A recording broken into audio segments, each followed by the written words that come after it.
우리는 몸이 어딘가가 아프면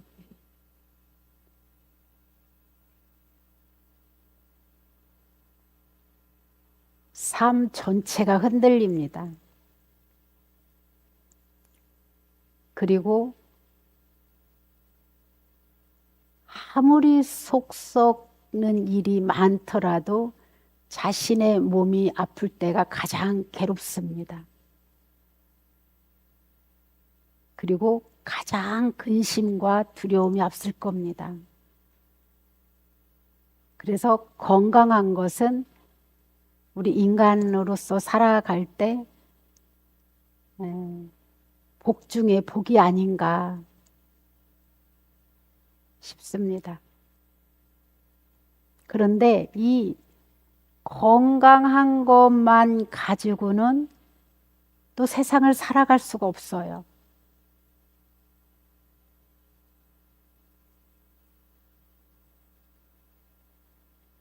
돈만 많아도 행복할까라는 생각을 해보는데요. 돈만 많다고 행복할까요?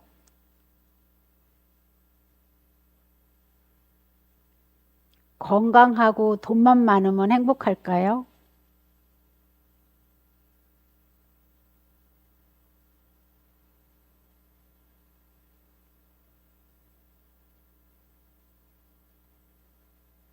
돈 많고 지위도 높고 집안도 좋고 학벌도 좋은 분들이 왜 괴로워하죠?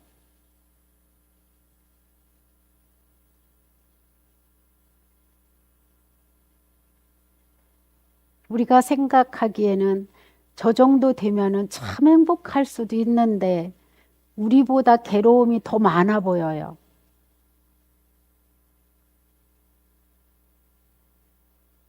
우리보다 별로 행복해 보이지 않아요. 그리고 더 많은 사람을 괴롭히고 더 많은 사람을 두렵게 이렇게 만들기도 해요.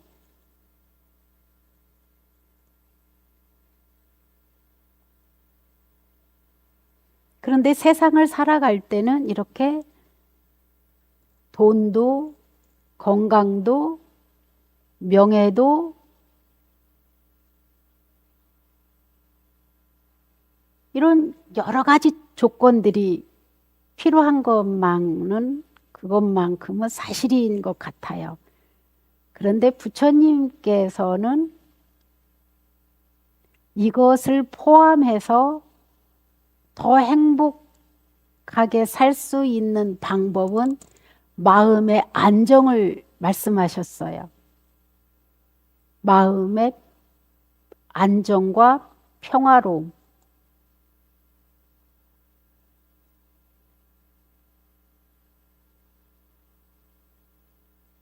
그걸 보고 우리 불교에서는 거의 뭐 고요한 마음이라고 하기도 하고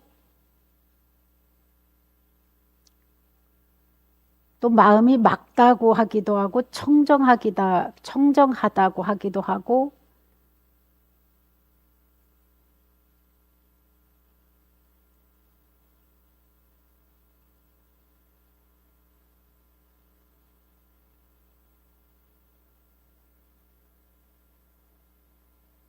저는 그냥 마음의 질이 좋다 이렇게 표현을 합니다. 이거를 하나로 뭉뚱거려서 마음의 질이 참 좋다. 질이 100으로 봤을 때 어느 정도인가. 지금 한번 자신의 마음이 한번 봐볼래요? 자신의 마음이 한번 볼 수 있게 해보세요. 지금 마음 상태가 어떤지.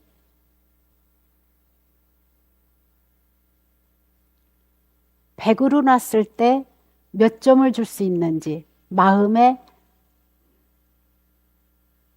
안정감, 편안함, 이런 자기 마음을 한번 봐보십시오.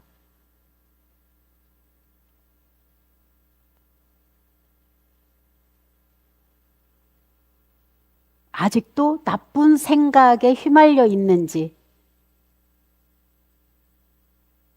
아니면 무엇을 원하고 있는지, 아니면 현재 여기에 머무르면서 법문을 듣고 있는지, 이 근심, 저 근심으로 왔다 갔다 하고 있는지,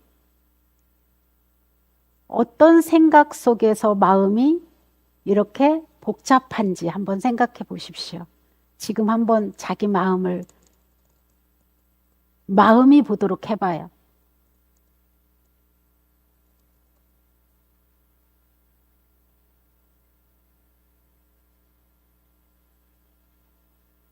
어떠신가요? 현재 여기에 머무르고 있나요? 네. 왔다 갔다는 해도 여기에 계시다면 마음의 질이 매우 좋은 상태입니다. 근데 마음은 늘 저 시계추보다 더 빨리빨리 왔다 갔다 해요. 막 이동해요. 그런데도 그러고 있는 거를 아는 것을 지혜라고 그래요. 그런데 본인이 막 좋아, 싫어, 미워, 이거 내 거야, 이거는 내 거가 아니야. 그러니까 막 이렇게 생각이 왔다 갔다 하는 것을 부처님께서는 마음이 밖으로 향해졌다 이렇게 말씀하세요.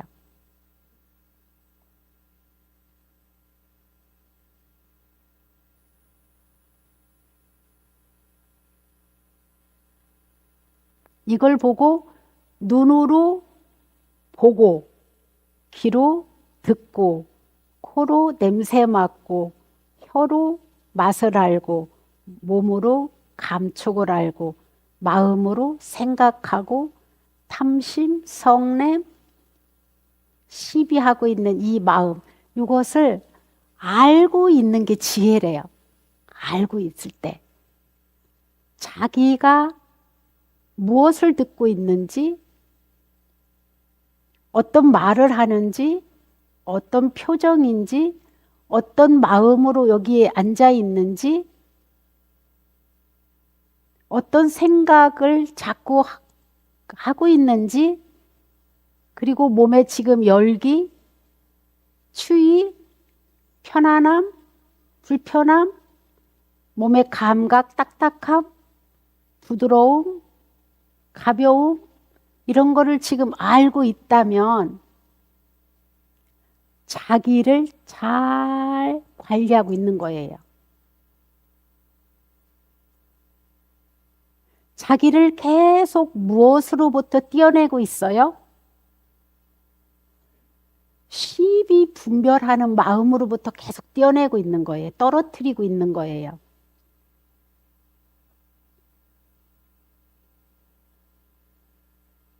그런데 왜 우리가 옳은 거를 옳다라고 하고 나쁜 것을 그르다고 하고 좋은 것을 좋다고 하고 싫은 것을 싫다고 표현하고 이 갖고 있는 마음이 왜 우리한테 해로운가? 왜 해로울까요? 네? 왜 해로울까요? 응. 왜 이거를 수행을 통해서 자꾸 떼어내라고 부처님께서 그러셨을까? 이걸 떨어뜨리라고 그러셨을까요? 어?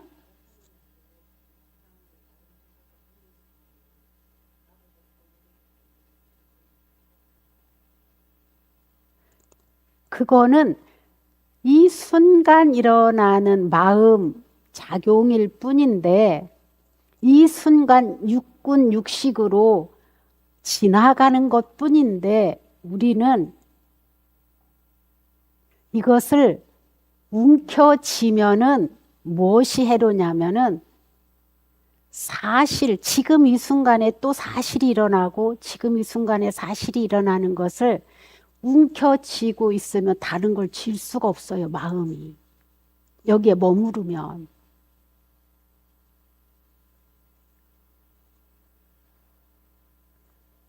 마음은 계속 변하고 있고 지금 조금 전에 머물렀던 마음이 지금 계속 어디에 안 머무르고 있잖아요. 그죠?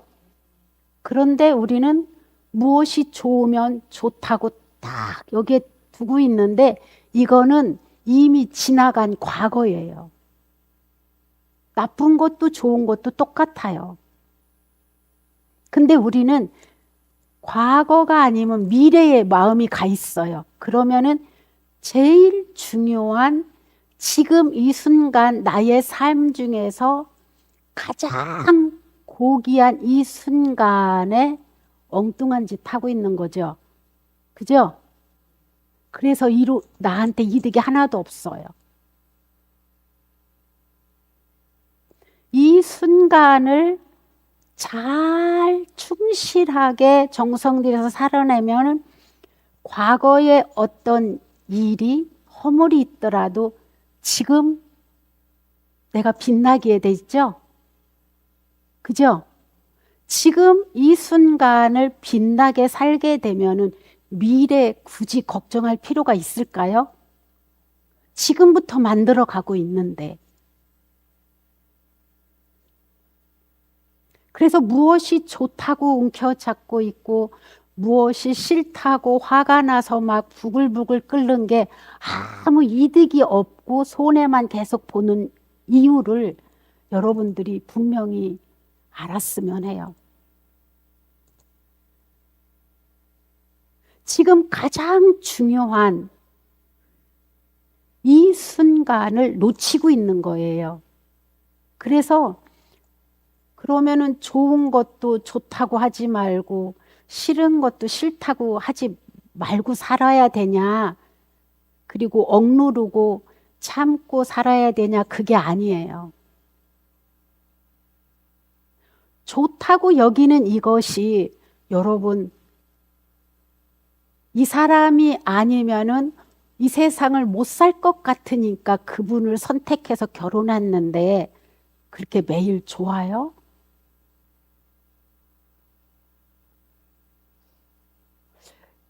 막 같이 있고 싶어서 온갖 바가지를 다 긁어서 같이 있어주면요.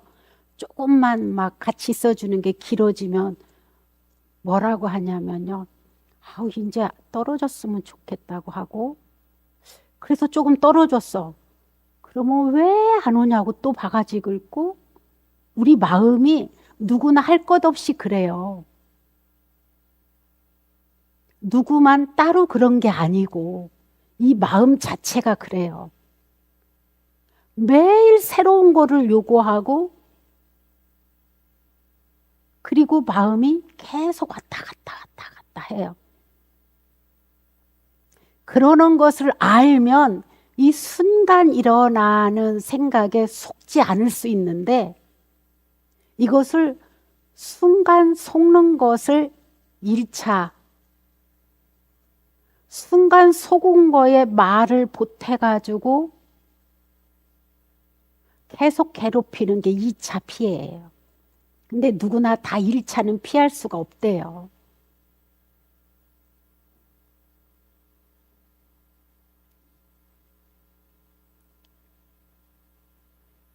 누구나 다 지어놓은 과보가 있어서 지금 현재 닥치는 것을 피할 수가 없대요. 그러면 이것을 피할 수 있는 2차를 피할 수 있는 방법이 뭐죠? 2차를 피할 수 있는 방법이 지금 현재 일어나는 육문에서 일어난 이거를 움켜쥐지 않는 거예요. 좋은 것이든 나쁜 것이든. 좋다고 움켜쥔 게 나중엔 괴로움이 되고요. 싫다고 박찬 것이 나중에는 좋아지는 것이 이게 마음의 변화예요. 뭐에 따라서 이렇게 변화가 생겨요? 예, 조건에 따라서. 무슨 조건? 내가 생각하고 있는 여러 가지 조건과 마음의 질에 따라서. 그래서 시간이 흐른 다음에 후회도 하고 다시는 그러지 말아야겠구나 하는데도 또 반복하는 것은 그것을 보고 업이라고 해요. 계속 반복되는 거. 마음으로 그렇게 길을 들여온 거, 말투, 쓰는 용어, 이것도 계속 반복해서 쓰면은 이것은 구업이라고 하고, 행위로 이루어진 것은 행업이라고 하고, 마음으로, 신구이, 마음으로 이루어진 것, 그래서 삼업이, 신구이 삼업이, 그래서 불교에서 이 업을 닦는 것이 수행인 거예요. 그리고 불교 공부인 거예요. 그래서 누구나가 다 오늘 여러분들마다 다 개개인이 온전히 아주 철저하게 자신을 위해서 자신의 행복과 기쁨과 자유와 평화를 위해서 오신 건데 온전히 자기를 위한 건데도 우리가 결국은 자기 자신에서부터도 자유로울 때 진짜 그것을 해탈이라고 해요. 온전히 나의 행복을 위해서 나의 가족의 행복이 나의 행복이기 때문에 내 가족을 위해서 보시를 하고 기도를 올리고 결국은 내 행복을 위해서 내가 편하려고 내가 원하는 것을 그들이 그 삶을 살면서 행복해하는 모습을 보고 내가 더 행복하고 싶어서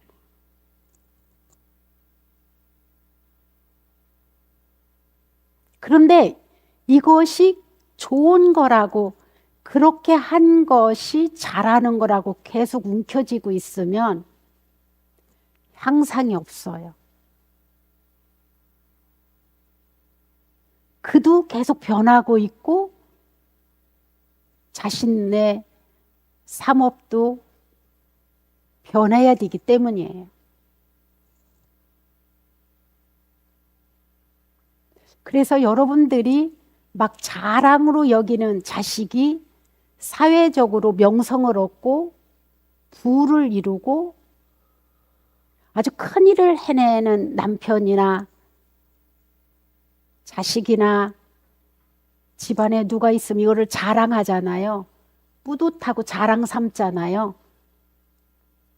근데 그분이 그 능력을 갖출 때는 오로지 자기의 행복을 위해서 갖추었어요.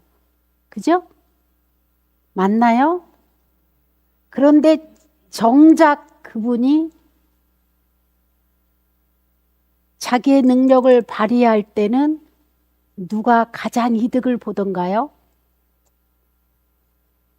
응? 가족, 자기 자신 외에. 이 능력을 발휘함으로 인해서 어떤 사람은 온 인류가 이득을 보기도 하고 어떤 사람의 힘은 한 나라를 살리기도 하고 어떤 사람의 그 능력은 한 가족과 가문을 살리기도 해요. 그러면은 철저하게 자기가 성공하고 싶어서 온 열정을 다 쏟아서 능력을 성취하고는 그 다음에 보니 우리 남편이 이런 사람이었구나. 우리 누구가 이렇게 함으로 인해서 그 회사를 운영에 지장이 없도록 해줬고 쓰러져 가는 회사를 누구 때문에 살렸다는 소리를 들을 수 있는 거예요.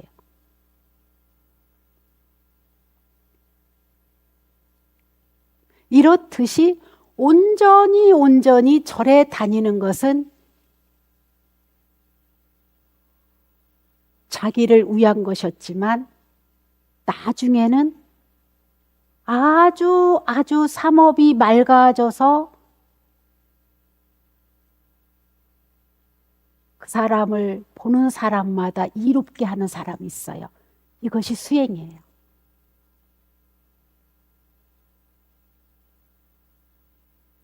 이것이 자기가 자신으로부터 자유롭고 자신의 생각으로부터 벗어나 있고 자신의 삼업으로부터 벗어나서 오로지 알아차림이나 염불, 자기 수행으로 살고 있는 사람들이에요.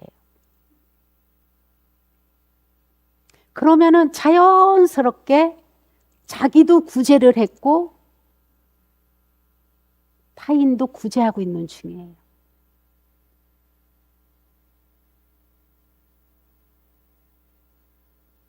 이게 부처님과 보살님들의 삶입니다. 그러면은 관세음보살, 지장보살님, 부처님만 이렇게 사실 수 있느냐? 아니요. 우리도 부처님의 몸과 마음의 기능이 우리도 똑같기 때문에 진짜 여러분들이 내 남편이, 내 아내가, 내 자식과 이웃과 우리나라가 태평성세를 이루고 삶을 행복하게 영위하고 싶은 원이 있으면 자기 자신부터 닦는 거예요. 이것이 힘이 커지면 커질수록 넓혀갑니다.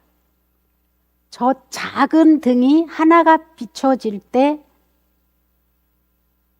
그 비춰지는 힘의 마음의 능력이 한계가 있어요. 근데 저 등이 밝으면 밝을수록 마음의 힘이 커지면 커질수록 비춰지는 공간이 커지는 것과 똑같습니다.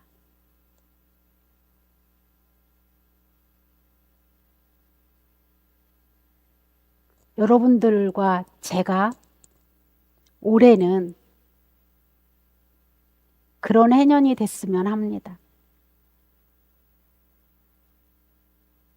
자신도 밝히고 남도 밝힐 수 있는 힘. 그러기 위해서는 우리가 부처님의 가르침을 완전히 믿고 받아들이는 힘이 필요합니다.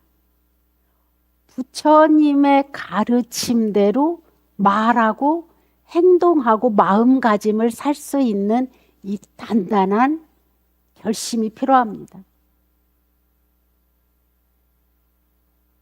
그렇게 살으면 우리가 우리를 구제하기 이전에 법계에서, 부처님의 세계에서, 진리의 세계에서 우리를 보호하고 그때부터 그분들이 우리를 돌봐주기 시작합니다. 그 세계에서. 우리 한번 그렇게 살아보려고 마음을 내보시겠어요? 네, 고맙습니다.